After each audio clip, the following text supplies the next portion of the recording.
राजू की उम्र कोई 10-12 साल की थी। उसे बाहर की चीजें खाने की बुरी लत थी। उसे घर का खाना बिल्कुल भी पसंद नहीं था।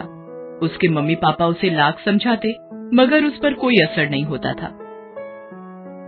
एक दिन राजू स्कूल से घर आया। मम्मी मम्मी, मुझे भूख लगी है। बैठो, मैं अभी तुम्हारे लिए पोहा बना देती हूँ। नहीं, मुझे पोहा नहीं खाना है। तो फिर केले हैं, सेब है, खा लो।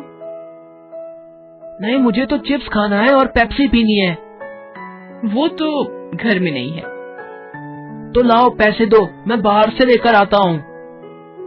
इस तरह राजू ने घर का खाना नहीं खाया और माँ से जिद कर पैसे लेकर बाहर चला गया। उसी शाम माँ ने पराठे और आलू गोभी की सब्जी बनाई थी। माँ, पिताजी और राजू तीनों खाने की टेबल पर बैठे थे। राजू को खाना पसंद नहीं आ रहा था। वो खा नहीं रहा था। क्या हुआ राजू बेटा, खा क्यों नहीं रहे हो? मुझे गोभी की सब्जी पसंद नहीं है पापा। तो क्या इतनी रात को तुम्हारे लिए 56 भोग बनाए? चुपचाप खा लो। राजू से खाना नहीं खाया जा रहा था। उसका मन तो पेटीज और आइसक्रीम खाने का कर रहा था।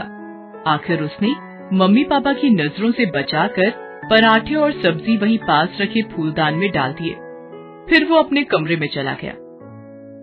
अगले दिन राजू स्कूल जाने को तैयार था।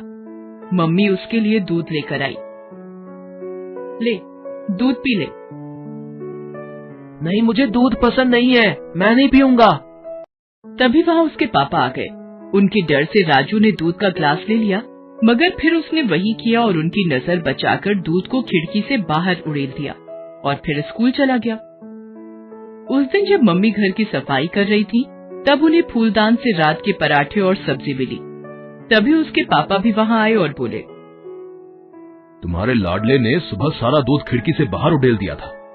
देखो, मेरी चप्पलों पर भी दूध लग गया है। इस देश में कई सारे ऐसे बच्चे भी हैं जिन्हें दूध देखने को भी नहीं मिलता, और इसे मिलता है तो इसे उसकी कद्र नहीं है। और उसने रात का खाना भी फूलदान में डाल दिया था। हे भगवान, इस लड़के का मैं क्या करूं? इसकी क्लास के सारे बच्चे आगे बढ़ते जा रहे हैं और एक ये है, इसी वजह से इसकी सेहत भी दिन पर दिन गिरती जा रही है। जब खाना ही ठीक से नहीं खाएगा तो सेहत कैसे बनेगी? बाहर का अंट शंट खाने की आदत जो पड़ी है इसे। ए जी, आप कुछ कीजिए ना। अब मैं क्या करूं? राजू कोई दूध पीता बच्चा तो नहीं है जो मैं जबरदस्ती उसके मुंह में खाना ठूस दूं। हो सकता है उसके स्कूल की मैडम हमारी कोई मदद कर सके।